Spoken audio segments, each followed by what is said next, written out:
നമസ്കാരം. ഗൾഫ് ഫോക്കസിലേക്ക് സ്വാഗതം. നമ്മൾ ആദ്യം പോകുന്ന നാടിനെ കണ്ണീരിലാക്കിയ വാർത്തയിലേക്കാണ്. പാലക്കാട് മണ്ണാർക്കാടിനടുത്ത് കരിമ്പയിൽ ചരക്ക് ലോറി പാഞ്ഞുകയറി 4 കുട്ടികൾക്ക് ദാരുണാന്ത്യം. കരിമ്പ ഹൈസ്കൂൾ 8ാം ക്ലാസ് വിദ്യാർത്ഥിനികളായ മിത, റിദ, ഇർഫാന, ആയിഷ എന്നിവരാണ് മരിച്ചത്. സ്കൂളിലെ പരീക്ഷയ്ക്ക് ശേഷം നടന്നു പോകുകയായിരുന്ന വിദ്യാർത്ഥികൾക്കിടയിലേക്കാണ് സിമന്റ് കയറ്റി വന്ന ലോറി പാഞ്ഞു കയറിയത്. അപകടത്തിന് മുമ്പുള്ള CCTV ദൃശ്യങ്ങൾ പുറത്തു വന്നിട്ടുണ്ട്.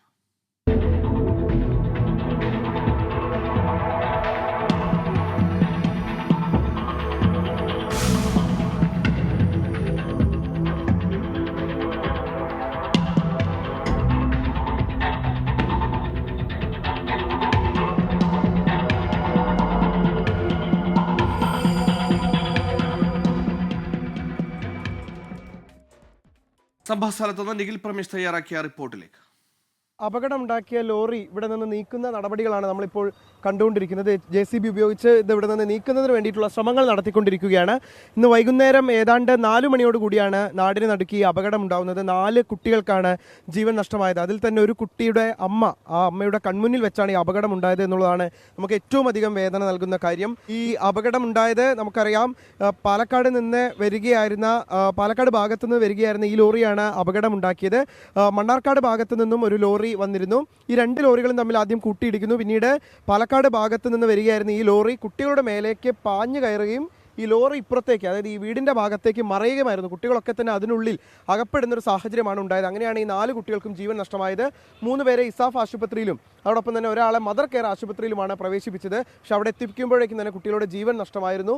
3 പേരുടെയും പോസ്റ്റ്മോർട്ടം നടപടികൾ ഇതിനോടകം തന്നെ പാലക്കാട് ജില്ലാ ആശുപത്രിയിൽ പൂർത്തിയായിട്ടുണ്ട്. രാവിലെ 5 മണിക്ക് ഈ ജില്ലാ ആശുപത്രിയിൽ നിന്ന് മൃതദേഹങ്ങൾ ബന്ധുക്കൾക്ക് കൈമാറും. ആംബുലൻസുകളിൽ അത് വീടുകളിലേക്ക് എത്തിക്കും. തുടർന്ന് ഇവിടെ തന്നെ ഒരു ഓഡിറ്റോറിയത്തിൽ പൊതുദർശനത്തിന് വയ്ക്കും. അതിനുശേഷമായിരിക്കും സംസ്കാര ചടങ്ങുകൾ അടക്കമുണ്ടാവുക. എന്തായാലും ഇതൊരു സ്ഥിരം അപകട മേഖലയാണ് എന്നുള്ളതാണ് നാട്ടുകാർ പറയുന്നത്. വലിയ രീതിയിലുള്ള പ്രതിഷേധം ഇന്ന് നാട്ടുകാർ ഉയർത്തിയിരുന്നു. അവർ പറയുന്ന പ്രധാനപ്പെട്ട കാര്യം, ഇതൊരു സ്ഥിരം അപകട മേഖലയാണ്. പലതവണ അവിടെ അപകടങ്ങൾ ഉണ്ടായിട്ടും അത് പരിഹരിക്കുന്നതിന് വേണ്ടിയിട്ടുള്ള നടപടികൾ ആരുടെയും ഭാഗത്തു നിന്നുണ്ടായില്ല എന്ന് കാണിച്ചുകൊണ്ട് വലിയ രീതിയിലുള്ള പ്രതിഷേധം അവരിന്ന് ഉയർത്തുന്ന സാഹചര്യം ഉണ്ടായി. ഏതാണ്ട് 2 മണിക്കൂറോളം ഈ പാതയിൽ ഗതാഗതം തടസ്സപ്പെടുന്ന സാഹചര്യം ഉണ്ടായി. പിന്നീട് ADM നടത്തിയ ചർച്ചയെ തുടർന്ന് നാളെ തന്നെ ഇവിടുത്തെ പ്രദേശവാസികളുമായി ചർച്ച നടത്തുമെന്ന ഉറപ്പിന്മേലാണ് ഈ പ്രതിഷേധങ്ങൾ അവസാനിപ്പിച്ചത്. എന്തായാലും ആ കുരുന്നുകൾക്ക് വേണ്ടി, ആ കുട്ടികളെ ഒരു നോക്ക് കാണുന്നതിന് വേണ്ടി നാളെ ഈ പൊതുദർശനം നടക്കുന്ന സ്ഥലത്തേക്ക് കൂടുതൽ ആളുകൾ എത്തുമെന്നുള്ളതാണ് നമുക്ക് മനസ്സിലാക്കാൻ കഴിയുന്നത്. എന്തായാലും ഇപ്പോൾ ഈ ലോറി ഇവിടെ നിന്ന് നീക്കുന്നതിന് വേണ്ടിയിട്ടുള്ള നടപടികളാണ് ഇപ്പോൾ ഇവിടെ പുരോഗമിച്ചുകൊണ്ടിരിക്കുന്നത്. രാജീവ് സുദേവനൊപ്പം കരിമ്പയിൽ നിന്ന് നിഖിൽ പ്രമേഷ്, 24. അങ്ങേയറ്റം ദാരുണമായ അപകടം അവരുടെ കുടുംബങ്ങൾക്ക് അപകടങ്ങൾ ഉൾക്കൊള്ളാനാകട്ടെ എന്ന് മാത്രം ആഗ്രഹിക്കുന്നു. മറ്റു വാർത്തയിലേക്കാണ്. ഒപ്പമുണ്ടായിരുന്ന കൂട്ടുകാർ നഷ്ടപ്പെട്ടതിന് ഞെട്ടലിലാണ് അപകടത്തിൽ നിന്ന് അത്ഭുതകരമായി രക്ഷപ്പെട്ട അജ്നാശ്വരൻ. ലോറി മറിഞ്ഞത് മറ്റൊരു ലോറിയിൽ ഇടിച്ചതിനെ തുടർന്ന് അജ്നാശ്വരൻ പറയുന്നു. മരിച്ച ഇർഫാനയുടെ ഉമ്മയുടെ മുമ്പിൽ വെച്ചായിരുന്നു അപകടം. എതിർദിശയിൽ വന്ന ലോറി അമിത വേഗത്തിലായിരുന്നുവെന്നും അജ്നാശ്വരൻ 24നോട് പറഞ്ഞു. അവിടുന്ന് ലോറി വന്നപ്പോൾ ആ ലോറി ഞങ്ങളുടെ മുമ്പിൽ വന്നിട്ട് ചേരുന്നു. അപ്പോൾ ഇവിടുത്തെ ലോറിൻ്റെ ബാക്കിൽ പോയിട്ട് ഈ ലോറി ഇടിച്ചു. അപ്പോൾ ഈ ലോറി നേരെ ഞങ്ങളുടെ അടുത്തേക്ക് വന്നു. അപ്പോൾ ബെന്ന് ഇടിച്ചു പോകുമ്പോൾ അവളുടെ അമ്മ അവിടുന്ന് ഓടി വന്നു. ഇർഫാന വിളിച്ചിട്ട് ഓടി വരികയായിരുന്നു. അപ്പോഴേക്ക് ഈ കുട്ടികളൊക്കെ ഇടിച്ചു കഴിഞ്ഞിരുന്നു. മോളെങ്ങനെയാ ഇന്ന് രക്ഷപ്പെട്ടത്? ഞാൻ അതിൻ്റെ ഇടയിൽ നിന്ന് അവർ കുഴിക്ക് വണ്ടി തട്ടിയിട്ട് മോള് വീണതാണോ? അല്ലാതെ ഈ അപകടത്തിന്റെ ഇതിൽ ചാടിപ്പോയതാണ്. അങ്ങനെ രക്ഷപ്പെട്ടതായിരുന്നു. മണ്ണാർക്കാട് നിന്ന് വന്ന ലോറി നല്ല സ്പീഡിലായിരുന്നു, മറ്റേ ലോറി മെല്ലെ വന്നു. സൗദി ജയിലിൽ കഴിയുന്ന അബ്ദുറഹീമിന്റെ മോചനം ഇനിയും വൈകും. ഇന്ന് കോടതി കേസ് പരിഗണിച്ചപ്പോൾ മോചന ഉത്തരവ് പ്രതീക്ഷിച്ചിരുന്നു. എന്നാൽ സാങ്കേതിക പ്രശ്നങ്ങൾ കാരണം കേസ് ഡിസംബർ 30 മാറ്റിവെച്ചതായി കോടതി അറിയിച്ചു. അബ്ദുറഹീമിന്റെ കേസ് റിയാദിലെ കോടതി ഇന്ന് പരിഗണിച്ചപ്പോൾ ജയിൽ മോചന ഉത്തരവുണ്ടാകും എന്ന പ്രതീക്ഷയുണ്ടായിരുന്നു. എന്നാൽ കോടതിയിലെ സാങ്കേതിക പ്രശ്നങ്ങൾ കാരണം കേസ് വീണ്ടും നീട്ടിയതായി നിയമസഹായ സമിതി അറിയിച്ചു. ഇന്ന് പരിഗണിക്കേണ്ട എല്ലാ കേസുകളും കോടതി മാറ്റിവെച്ചതായാണ് റിപ്പോർട്ട്. ഡിസംബർ 30 തിങ്കളാഴ്ച കേസ് വീണ്ടും പരിഗണിക്കും. രാവിലെ സൗദി സമയം 11:30 കേസ് പരിഗണിക്കുക. മറ്റു തടസ്സങ്ങളൊന്നും ഇല്ലാത്ത സാഹചര്യത്തിൽ ഇനി കേസ് പരിഗണിക്കുമ്പോൾ ജയിൽ മോചന ഉത്തരവുണ്ടാകുമെന്നാണ് പ്രതീക്ഷ. ഉത്തരവുണ്ടായാൽ റിയാദ് ഗവർണറേറ്റിന്റെ അനുമതിയോടെ അബ്ദുറഹീമിന് നാട്ടിലേക്ക് മടങ്ങാം. ഇതിനു മുമ്പ് നവംബർ 17 ഡിസംബർ 8 കോടതി കേസ് പരിഗണിച്ചിരുന്നുവെങ്കിലും കേസ് നീട്ടിവെക്കുകയായിരുന്നു. 18 വർഷത്തോളമായി സൗദി ജയിലിൽ കഴിയുന്ന അബ്ദുറഹീമിന്റെ വധശിക്ഷ റിയാദിലെ കോടതി കഴിഞ്ഞ ജൂലൈ 2 റദ്ദാക്കിയിരുന്നു. കൊല്ലപ്പെട്ട സൗദി ബാലന്റെ കുടുംബം ആവശ്യപ്പെട്ട മോചനദ്രവ്യം 15 മില്യൺ റിയാൽ നൽകിയ ശേഷമാണ് കുടുംബം അബ്ദുറഹീമിന് മാപ്പ് നൽകിയതും വധശിക്ഷ റദ്ദാക്കിയതും. ജലീൽ കണമകലം, 24, ജിദ്ദ. 2034 ലോക ഫുട്ബോളിന് സൗദി അറേബ്യ ആതിഥേയത്വം വഹിക്കുമെന്ന പ്രഖ്യാപനം വന്നതോടെ ആവേശത്തിലാണ് രാജ്യം. ഫിഫയുടെ പ്രഖ്യാപനം സൗദിയിലെ സ്വദേശികളും വിദേശികളും ആഘോഷമാക്കി. വിപുലമായ ഒരുക്കങ്ങളാണ് ലോകകപ്പിനായി സൗദിയിൽ പുരോഗമിക്കുന്നത്. The host of the FIFA World Cup 2034 will be Saudi Arabia. Mabruk. Mabruk to our friends in Riyadh. 2034 FIFA ലോകകപ്പിന് സൗദി അറേബ്യ വേദിയാകുമെന്ന ഔദ്യോഗിക പ്രഖ്യാപനം വന്നതോടെ രാജ്യം ആഘോഷത്തിലാണ്. ഫിഫയുടെ പ്രഖ്യാപനം സൗദിയുടെ വിവിധ ഭാഗങ്ങളിൽ സ്ഥാപിച്ച വലിയ സ്ക്രീനുകളിൽ ആരാധകർ തത്സമയം കണ്ടു.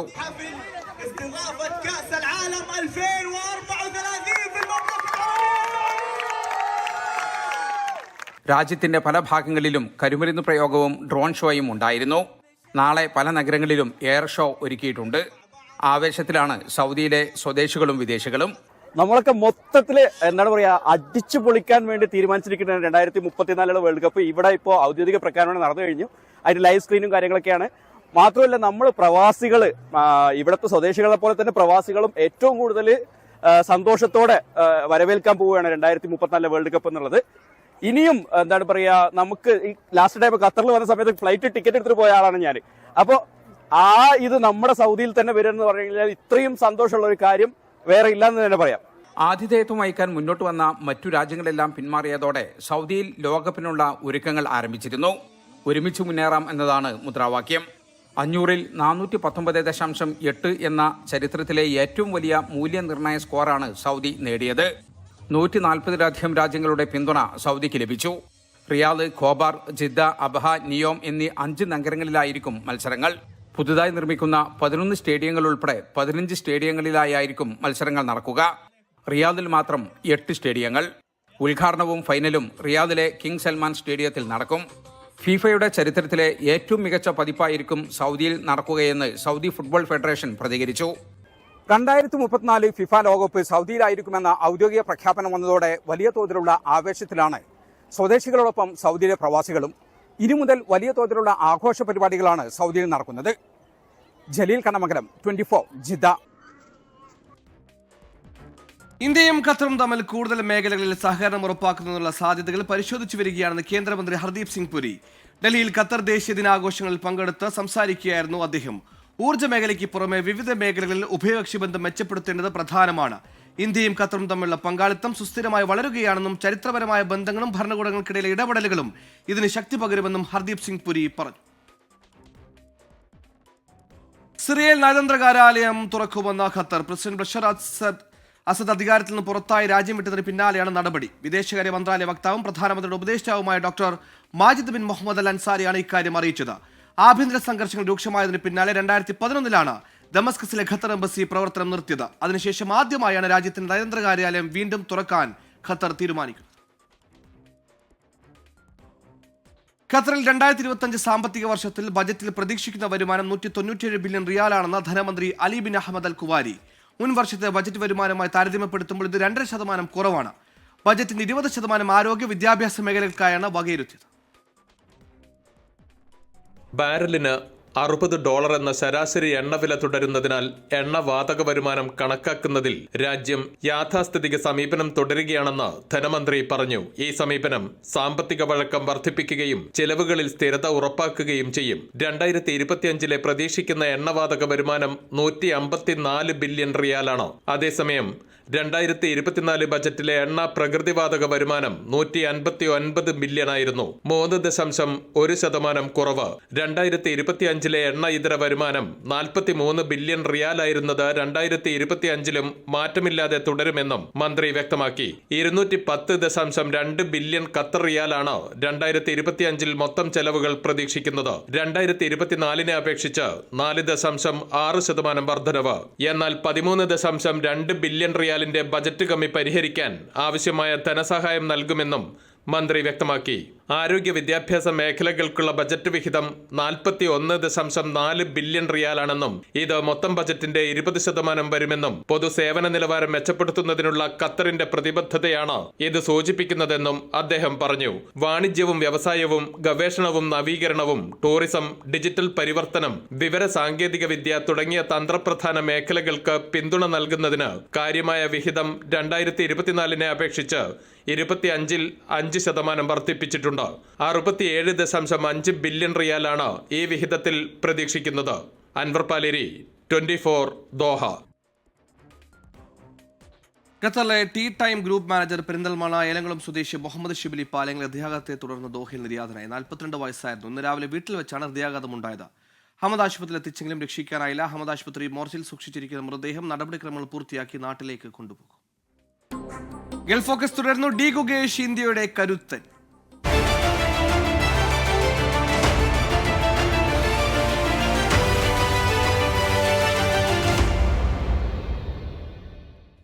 ലോക ചെസ് ചാമ്പ്യനാകുന്ന ഏറ്റവും പ്രായം കുറഞ്ഞ താരം എന്ന റെക്കോർഡിന് ഇന്ത്യയുടെ ഡി ഗുഗേഷിന് സ്വന്തം. ഇന്ത്യൻ ചെസ്സിന്റെ വർത്തമാനവും ഭാവിയും ഒക്കെയാണ് ഈ 18-കാരൻ.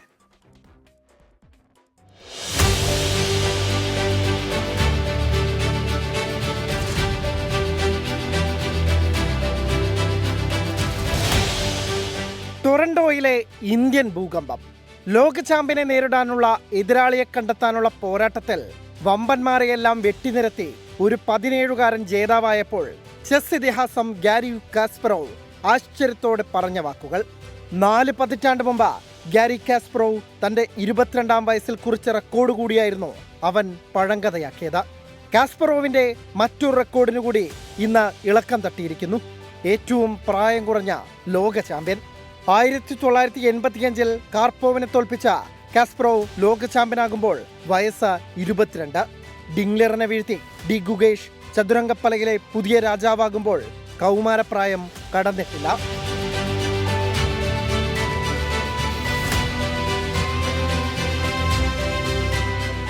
ആരാണ് ഡി ഗുഗേഷ് അഥവാ ദൊമ്മരാജു ഗുഗേഷ്? വിശ്വനാഥൻ ആനന്ദിന്റെ പിൻഗാമി. ഇന്ത്യൻ ചെസ്സിന്റെ വർത്തമാനവും ഭാവിയും. വിശേഷണങ്ങൾ ഏറെയുണ്ട്.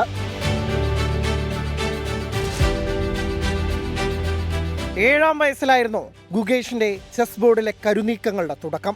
ആന്ധ്രാപ്രദേശുകാരൻ ENT ഡോക്ടർ രജനീകാന്തിന്റെ ചെസ്സിലെ കമ്പം മകനും അതുപോലെ പകർന്നു കിട്ടുകയായിരുന്നു. കുഞ്ഞിലെ അവന്റെ പ്രതിഭയെ തിരിച്ചറിഞ്ഞതോടെ ഇന്ത്യൻ ചെസ്സിന്റെ ഈറ്റിലമായ ചെന്നൈയിലേക്കുള്ള പലായനം. 2013-ൽ ആർ പ്രജ്ഞാനന്ദ 8 വയസ്സിന് താഴെയുള്ളവരുടെ വിഭാഗത്തിലെ ലോക ചാമ്പ്യനായത് ഗുഗേഷിനെയും പ്രചോദിപ്പിച്ചു.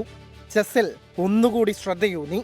ജൂനിയർ തലത്തിലെ മിന്നും പ്രകടനങ്ങൾക്ക് ശേഷം 2019-ൽ 12-ാം വയസ്സിൽ ഗ്രാൻഡ് മാസ്റ്റർ പദവി. അക്കാലത്ത് ഗ്രാൻഡ് മാസ്റ്റർ പദവി സ്വന്തമാക്കുന്ന പ്രായം കുറഞ്ഞ 2-ാമത്തെയാളെന്ന റെക്കോർഡ് ഗുഗേഷിന്റെ പേരിലായിരുന്നു. ചരിത്ര നേട്ടം നഷ്ടമായത് വെറും 17 ദിവസത്തിന്റെ വ്യത്യാസത്തിൽ മാത്രം.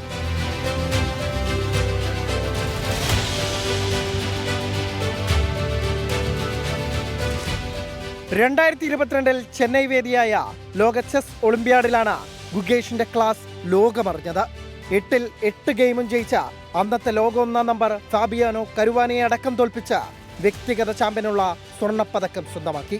തൊട്ടടുത്ത വർഷം ഗുരുവായ വിശ്വനാഥൻ ആനന്ദ 37 വർഷമായി കൈവശം വെച്ചിരുന്ന ഇന്ത്യയിലെ നമ്പർ 1 ചെസ് താരമെന്ന റെക്കോർഡും ഗുഗേഷ് സ്വന്തം പേരിലാക്കി. ഇക്കൊല്ലം ഇന്ത്യ ആദ്യമായി ലോക ചെസ് ഒളിമ്പ്യാഡിൽ ചാമ്പ്യന്മാരായപ്പോഴും മുന്നിൽ നിന്ന് നയിച്ചതും വ്യക്തിഗത ചാമ്പ്യനായതും ഗുഗേഷ് തന്നെ. ഒടുവിൽ നിലവിലെ ചാമ്പ്യനെ തോൽപ്പിച്ച ചെസ്സിലെ പുതിയ രാജാപ്പട്ടവും. Anil Vasudev, sports desk, 24. സിറിയയിൽ ഇസ്രായേലിന്റെ ആക്രമണം തുടരുന്നു. തുറമുഖങ്ങളും മിസൈൽ സംഭരണശാലകളും ആക്രമിക്കപ്പെട്ടു. സിറിയൻ പ്രശ്നം അവലോകനം ചെയ്യാൻ American state secretary Antony Blinken ജോർദാനിലെത്തി. സിറിയയിൽ ഇസ്രായേൽ ആക്രമണം തുടരുകയാണ്. ലതാക്കിയിലെയും ടാർട്ടൂസിലെയും തുറമുഖങ്ങളും മിസൈൽ സംഭരണശാലകളും ആക്രമിച്ചു. സിറിയയിലെ ഗോലാൻ കുന്നുകളിലേക്കും ഇസ്രായേൽ സൈന്യം മുന്നേറുകയാണ്. വടക്കുകിഴക്കൻ പ്രദേശങ്ങളിൽ അമേരിക്കൻ പിന്തുണയുള്ള സിറിയൻ ഡെമോക്രാറ്റിക് ഫോഴ്സും തുർക്കിയുടെ പിന്തുണയുള്ള സിറിയൻ നാഷണൽ ആർമിയും തമ്മിലുള്ള പോരാട്ടം ശക്തമാണ്. 100,000-ലധികം പേർ ഈ മേഖലകളിൽ നിന്ന് പലായനം ചെയ്തു. സിറിയൻ പ്രശ്നം അവലോകനം ചെയ്യാൻ American state secretary Antony Blinken ജോർദനിൽ എത്തി. ജോർദൻ രാജാവുമായും തുർക്കിയുമായും ബ്ലിങ്കൻ ചർച്ചകൾ നടത്തും. അതിനിടെ ലതാക്കിയ തുറമുഖമടക്കമുള്ള മേഖലകളിൽ ഇസ്രയേൽ ആക്രമണം ശക്തമാക്കിയ സാഹചര്യത്തിൽ രാസായുധങ്ങൾ സംരക്ഷിക്കാൻ അന്താരാഷ്ട്ര സഹായം അഭ്യർത്ഥിക്കാൻ വിമത ഭരണകൂടം തീരുമാനിച്ചു. ദമാസ്കസുമായി നയതന്ത്ര ബന്ധം പുനഃസ്ഥാപിച്ച Italy, Egypt, Iraq, Saudi Arabia, UAE, Jordan, Bahrain, Oman തുടങ്ങിയ രാജ്യങ്ങളോട് വിമത ഭരണകൂടം നന്ദി അറിയിച്ചു. തുർക്കിയിൽ നിന്ന് സിറിയയിലേക്ക് മടങ്ങിയെത്തുന്നവരുടെ എണ്ണത്തിൽ വലിയ വർധനയുണ്ടായിട്ടുണ്ട് എന്ന് അന്താരാഷ്ട്ര മാധ്യമങ്ങൾ റിപ്പോർട്ട് ചെയ്യുന്നു. International desk 24. അദാനി കോഴ ജോർജ് സോറോസ് ആരോപണങ്ങളിൽ പാർലമെന്റിന്റെ അകത്തും പുറത്തും ഭരണപ്രതിപക്ഷ പോര്. ബഹളത്തെ തുടർന്ന് രാജ്യസഭ നേരത്തെ പിരിഞ്ഞു. നാളെയും മറ്റന്നാളും ലോക്സഭയിൽ നടക്കുന്ന ഭരണഘടനാ ചർച്ചയിൽ മുഴുവൻ അംഗങ്ങളോടും ഹാജരാകാൻ BJPയും കോൺഗ്രസും വിപ്പ് നൽകി. US വ്യവസായി ജോർജ് സോറോസിന് കോൺഗ്രസുമായി ബന്ധമുണ്ടെന്ന BJPയുടെ ആരോപണവും മോദി അദാനി ബന്ധം ഉപയോഗിച്ചുള്ള പ്രതിപക്ഷത്തിന്റെ തിരിച്ചടിയും ഇന്നും പാർലമെന്റിന്റെ ഇരുസഭകളെയും പ്രക്ഷുബ്ധമാക്കി.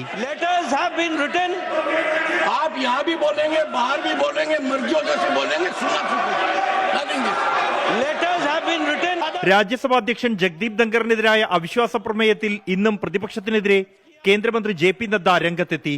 പ്രതിപക്ഷത്തെ നിർഗുണർ എന്ന് വിളിച്ചതിൽ കേന്ദ്രമന്ത്രി കിരൺ റിജിജുവിനെതിരെ തൃണമൂൽ കോൺഗ്രസ് അംഗം സാഗരിക ഘോഷ് അവകാശ ലംഘനത്തിന് നോട്ടീസ് നൽകി. ശൂന്യവേളയിൽ കോൺഗ്രസ് അംഗം ജ്യോതിമണി ലോക്സഭയിൽ അദാനി വിഷയം ഉന്നയിച്ചു. ചെയറിലുണ്ടായിരുന്ന BJP അംഗം ജഗദാംബിക പാൽ വിലക്കിയതിൽ പ്രതിപക്ഷം നടുത്തളത്തിലിറങ്ങി.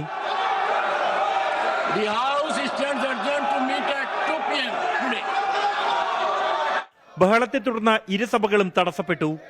രാവിലെ പാർലമെന്റിന് പുറത്ത് അദാനി കോഴ ജോർജ് സോറോസ് വിഷയങ്ങളിൽ ഭരണ പ്രതിപക്ഷാംഗങ്ങൾ പോസ്റ്ററുകളുമായി എത്തി. നാളെയും മറ്റന്നാളും ലോക്സഭയിൽ ഭരണഘടന സംബന്ധിച്ച് ചർച്ച നടക്കും. പ്രതിരോധ മന്ത്രി രാജ്നാഥ് സിംഗ് ലോക്സഭയിൽ സംസാരിക്കും. 24 ഡൽഹി. മുണ്ടക്കൈ ചൂരൽമല ഉരുൾപൊട്ടൽ ദുരന്ത സഹായത്തിൽ കേന്ദ്ര സംസ്ഥാന സർക്കാരുകൾക്കിടെ മധ്യസ്ഥം വഹിക്കാൻ തയ്യാറെന്ന ഹൈക്കോടതി. ദുരന്ത നിവാരണ ഫണ്ടിലെ തുകയുടെ വിനിയോഗം സംബന്ധിച്ച് വിശദ റിപ്പോർട്ട് നൽകണമെന്നാണ് സംസ്ഥാന സർക്കാരിനോട് ഹൈക്കോടതി ഉത്തരവ്. SDRFലെ പണത്തിന്റെ കണക്ക് സംസ്ഥാന സർക്കാർ ഹൈക്കോടതിയിൽ അറിയിച്ചു. 700 കോടി രൂപ സംസ്ഥാന ദുരന്ത പ്രതികരണ ഫണ്ടിലുണ്ടെന്ന് സംസ്ഥാന സർക്കാർ ഹൈക്കോടതിയെ അറിയിച്ചു. ഹൈക്കോടതി നിർദ്ദേശപ്രകാരം സമർപ്പിച്ച സത്യവാങ്മൂലത്തിലാണ് SDRF പണത്തിന്റെ കണക്ക്. ഇതിൽ 638 കോടി രൂപ വിവിധ ആവശ്യങ്ങൾക്കായി നൽകാനുണ്ട്. ബാക്കിയുള്ളത് 61 കോടി രൂപ മാത്രമാണ്. വേനൽക്കാലത്തെ വരൾച്ചയടക്കമുള്ള പ്രശ്നങ്ങൾ കൈകാര്യം ചെയ്യാൻ ഈ തുക മാത്രമേയുള്ളൂവെന്നും സംസ്ഥാന സർക്കാർ വ്യക്തമാക്കി. മുണ്ടക്കൈ ചൂരൽമല ഉരുൾപൊട്ടലിന് പിന്നാലെ SDRFൽ നിന്ന് നൽകിയത് 21 കോടി രൂപയാണ്. മാനദണ്ഡങ്ങൾ പ്രകാരം പുനരധിവാസ പ്രവർത്തനങ്ങൾക്കായി SDRFൽ നിന്നും ഇനി നൽകാനാവുന്നത് ആകെ 77 കോടി രൂപ മാത്രമാണെന്നും സംസ്ഥാന സർക്കാർ വ്യക്തമാക്കി. SDRFലെ മുഴുവൻ തുകയും വയനാടിനായി ഉപയോഗിക്കാനാവില്ല എന്ന വാദത്തിൽ സംസ്ഥാനം വ്യക്തത വരുത്തണമെന്ന് കോടതി ആവശ്യപ്പെട്ടു.